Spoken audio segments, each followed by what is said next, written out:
I delivered a pizza, got a $100 tip, and thought I'd hit the jackpot. The next morning, the police were banging on my door. I've been delivering pizzas for almost 3 years now. And let me tell you, it's not the glamorous side hustle TikTok makes it out to be. 90% of the time, it's cold roads, lukewarm tips, and people screaming at you because the cheese slid half an inch to the left. You get used to it, though. I'd stopped expecting miracles a long time ago. But then there was that night. The night that flipped my life upside down. It was around 10:30, Friday. I'd been running deliveries since 5, exhausted, sweaty, smelling like a walking combo of pepperoni and cheap cologne. My last order popped up on the screen, some apartment complex on the edge of town. Nothing unusual, except for the weird note in the order, leave at door. Knock twice.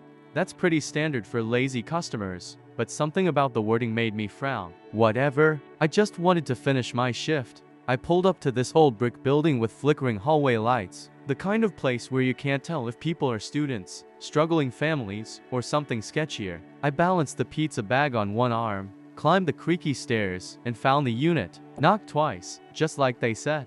The door cracked open, and this guy stepped out. He looked normal, mid-30s maybe, tall, a little scruffy, but his eyes darted around like he expected someone to be watching. He handed me cash for the order, and then slipped another bill into my hand. I glanced down, it was a crisp $100 bill.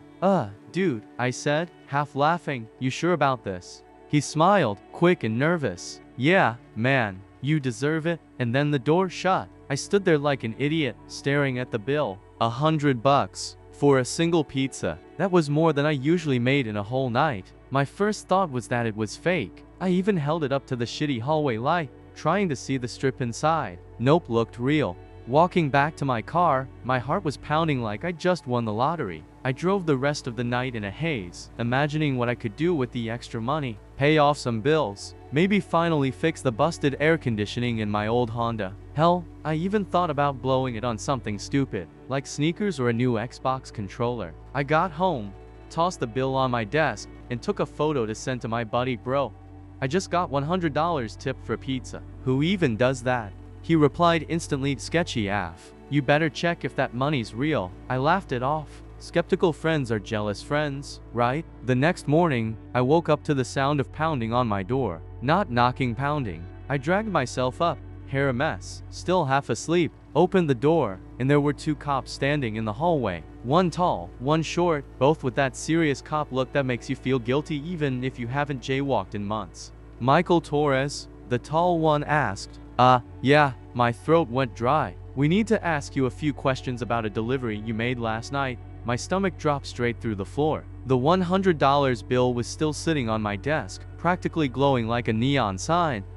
Sure, I stammered. What's going on? They exchanged a glance before stepping inside. No asking, just stepping in, like they own the place. My crappy apartment suddenly felt 100 times smaller with 2 officers in it. The shorter one pointed at the bill on my desk. That from your delivery. I swallowed hard. Yeah, guy gave it to me as a tip. Is there a problem? He pulled out a small notebook. What did he look like? I tried to remember every detail, but honestly, I'd been too stunned by the money to pay close attention.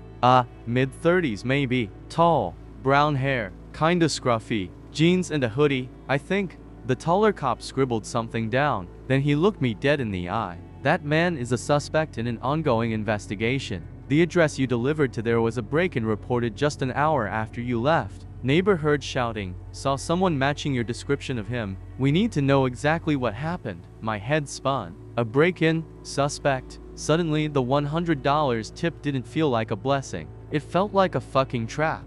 I didn't see anything, I blurted out. I just dropped off the pizza. He paid me, tipped me, and that was it. I swear, the cops didn't look convinced. The shorter one leaned closer. You didn't notice anything unusual? No other people inside? No noise? I shook my head so fast it hurt. Nothing, I promise. They jotted more notes, asked a few more questions, then finally left with a stiff warning. If you remember anything else, you call us. Immediately, when the door shut, I collapsed onto my couch, hands shaking. I glanced at the bill again, sitting there on my desk. For the first time, I noticed how out of place it looked. Too crisp, too clean, like it was mocking me. That $100 wasn't luck, it was a hook, and I was already caught. I couldn't stop staring at that $100 bill. It sat on my desk like some cursed object, too perfect, too heavy with meaning. Every time I looked at it, my chest tightened. Was it just money? Or was it a receipt for something much darker? I barely slept that night. Every time I closed my eyes, I saw that guy's face again, quick smile,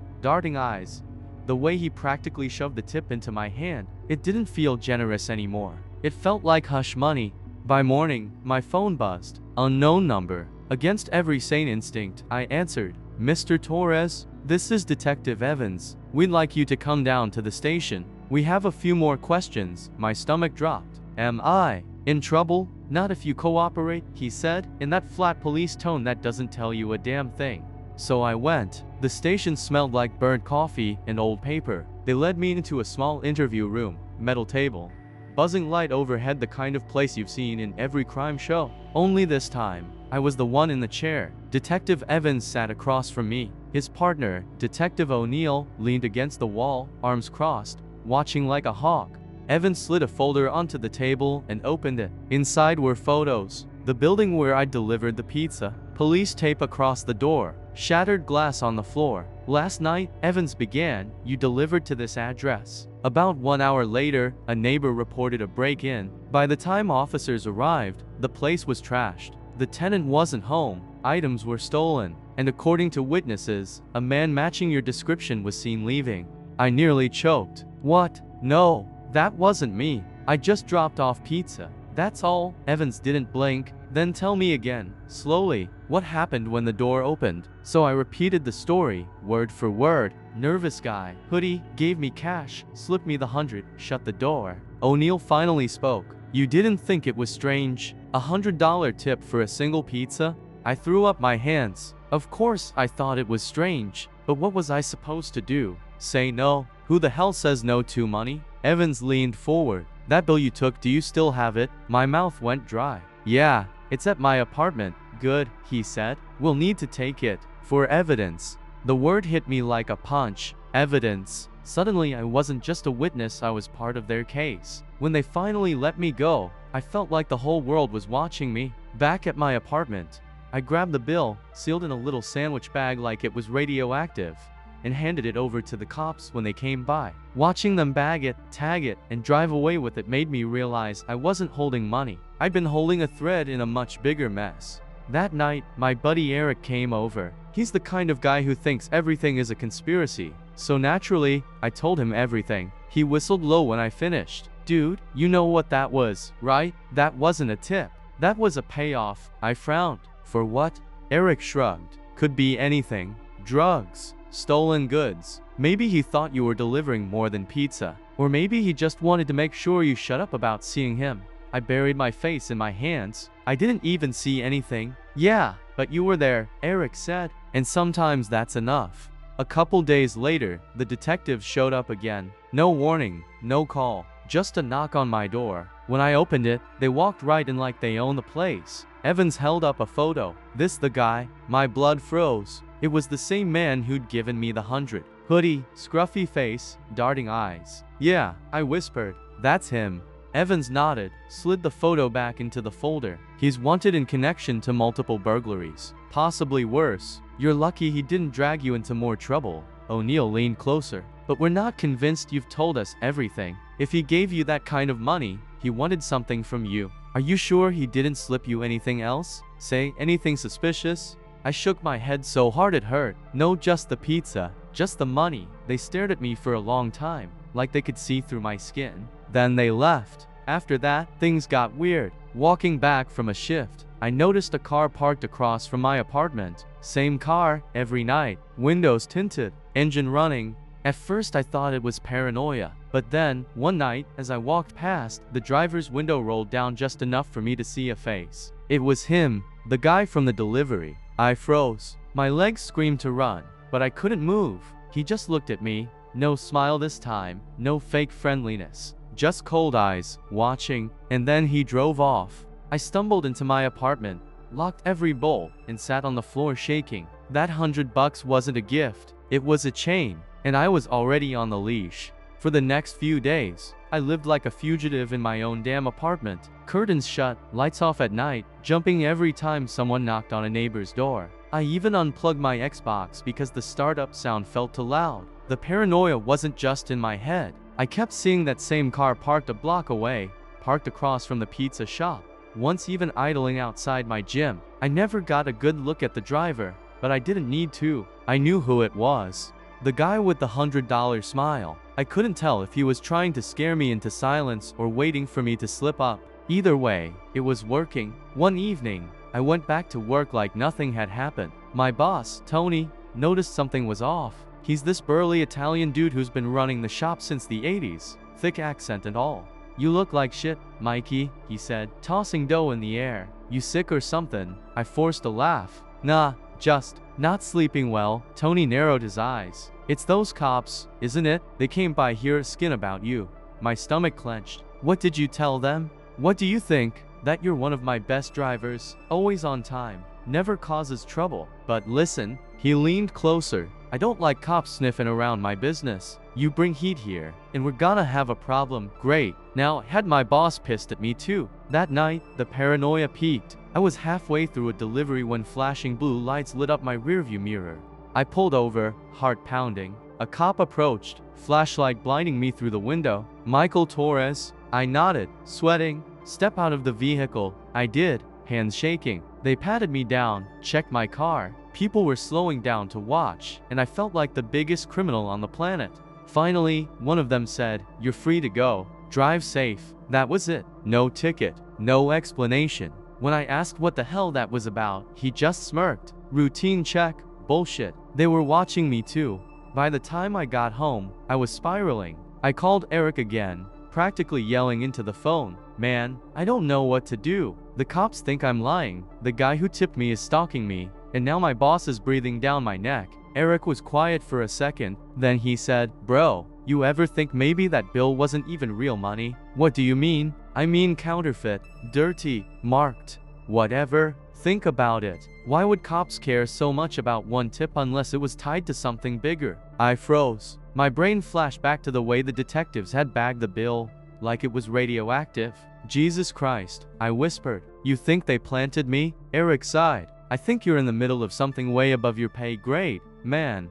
The next morning, I woke up to find an envelope slipped under my door. My heart nearly stopped when I saw it. Inside was a photo. Me, standing outside the apartment building with the pizza bag in hand. On the back, scrawled in messy black marker, were 3 words, "Keep your mouth shut." My knees buckled. I dropped onto the couch, clutching the photo, sweat dripping down my neck. This wasn't paranoia. This was real. He knew where I lived. He knew where I worked. And now he was reminding me who held the power. For the first time, I considered running. Just disappearing, changing my number, leaving town, starting over somewhere else. But then reality kicked in. I had no savings, no family who'd bail me out, no place to go. I was trapped. So instead, I did the only thing I could. I went back to the station. Detective Evans looked surprised to see me. "Torres, what brings you here?" I slammed the photo onto his desk. He's watching me. He knows where I live." Evans studied it, then looked at me. "So you've been in contact with him?" I threw up my hands. "No, that's the point. He's in contact with me." Evans leaned back, expression unreadable. "We can put you under protective watch. But understand, that means you're in deeper than you already are. If you cooperate, fully testify, give us everything, we can keep you safe." The words made me sick. Cooperate fully, testify. It sounded a lot like put a target on your back. I left the station more confused than ever. If I stayed quiet, I was screwed. If I talked, I was screwed. The only question was which screw would hurt less. The photo burned a hole in my jacket pocket all day. I couldn't focus on deliveries, couldn't eat, couldn't even fake small talk with customers. Every door I knocked on, I half expected him to be standing there, waiting. When I got back to the shop, Tony pulled me aside. "Cops came again," he said, wiping flour off his hands. "Asked about you." My stomach twisted. "What did you tell them this time?" Tony scowled. "That you're a damn pizza driver, not a criminal. But you keep bringing this kind of heat into my place, and I'll have to let you go. I can't have cops thinking I'm running some shady shit here." I nodded, swallowing the panic. Losing my job would mean losing my only routine, my only cover of normalcy. That night, I was home watching the news when I heard footsteps outside my door. Not the casual kind, slow, deliberate, heavy. I held my breath. A shadow passed across the gap under the door. Then something slid underneath. Another envelope. My hands shook as I picked it up. Inside wasn't a photo this time. Now imagine what happens next. But before that, smash that like button and hit subscribe. Cause the craziest part is just getting started. It was the $100 bill. The same one I'd given the cops. At least, it looked like it. Same crisp edges. Same serial number. And across it, in thick red marker, Traitor. I dropped it like it was on fire. My heart pounded so hard I thought it would tear out of my chest. How the hell did he get it back? Did he have someone inside the station? Were the cops playing me? The next morning, Detectives Evans and O'Neill showed up at my apartment. No smiles, no routine questions, bullshit. Evans slammed a folder onto my table. Inside were crime scene photos, a trashed apartment, overturned furniture, blood on the carpet. "This is what happened an hour after you left that delivery," Evans said, his voice sharp. "You're telling me you saw nothing suspicious?" I swallowed hard. "I told you everything." He opened the door, paid me, tipped me. That's it. O'Neill leaned in, eyes cold. "So why is the suspect targeting you? Why the photos? Why the intimidation? Doesn't add up, Torres." I threw up my hands. "You think I'm in on this? I deliver pizzas. That's it. I don't know this guy. I don't know what he's into. I just want to be left the hell alone." Evans stared at me for a long time before sighing. "If that's true, then you need protection. But protection comes with cooperation. Testify. Help us put him away." The word hung in the air like a death sentence. Testify. Because if I did, the man who already knew where I lived, who could slip notes under my door like a ghost, he'd make sure I never lived to see the trial. That evening, I tried to clear my head with a drive. Big mistake. Halfway through, headlights flared behind me. Too close. Too aggressive. The car tailed me for blocks, swerving whenever I tried to shake it. My palms were slick on the steering wheel. Finally, at a red light, the car pulled up alongside mine. The passenger window rolled down. It was him, the man from the delivery. Hoodie pulled low, eyes locked on me. He didn't say a word, just lifted his hand and mimed a gun, pulling the trigger with a slow smile. The light turned green. He sped off, disappearing into the night like smoke. I sat there frozen, horns blaring behind me, the world spinning. By the time I got home, I knew I couldn't run from this anymore. I pulled out my phone and dialed Detective Evans. My voice shook as I said, "I'll testify. I'll give you everything I've got." There was silence on the line. Then Evans said, "Good. Meet us tomorrow morning at the station. We'll take your full statement." I hung up, collapsing onto the couch. My heart felt like it was being crushed in a vice. I just signed my own death warrant. I didn't sleep that night. Every creak of the floorboards, every car passing outside, every flicker of light from the street lamps felt like the moment he'd break down my door. I'd agreed to testify, but in the silence of my apartment, it felt less like courage and more like signing my own obituary. At 3 a.m., I got a text from an unknown number. "Cops can't save you." No name, no punctuation, just that. I stared at the glowing screen, paralyzed. I wanted to delete it, but my hands wouldn't move. Instead, I grabbed my backpack, stuffed in some clothes, my wallet, and bolted out the door like the walls were closing in. I ended up at Eric's place. He opened the door in boxers, half asleep, but one look at my face and he sobered. "What happened now?" I shoved my phone at him. He read the text, swore under his breath, and tossed it on the table like it was poison. "Dude, you can't go through with this. If you testify, you're a dead man." I paced his living room, clutching my head. "If I don't, the cops will bury me. I'm screwed either way."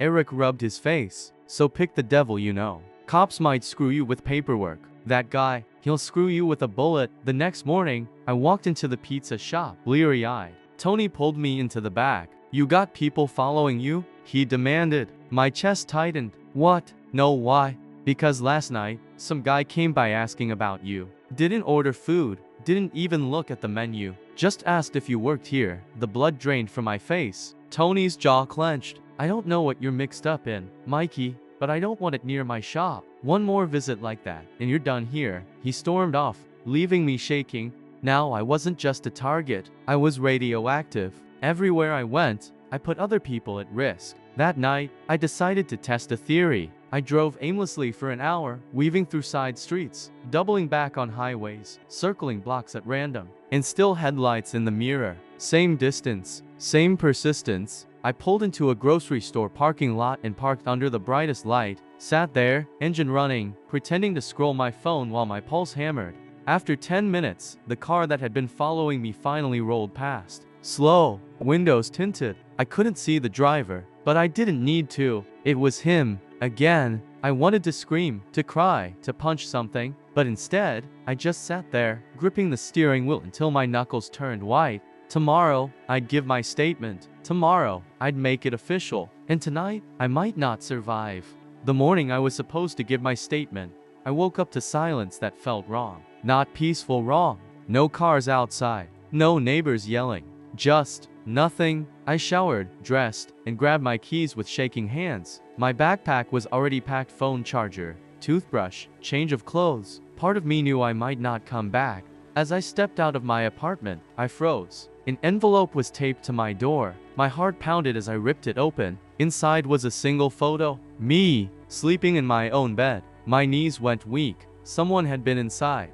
On the back, scrawled in red marker, last warning. I staggered down the stairs, fighting the urge to vomit. When I got to my car, my hands shook so badly I dropped the keys twice before starting the engine. Every street felt dangerous. Every car behind me felt like his. Halfway to the station, it happened.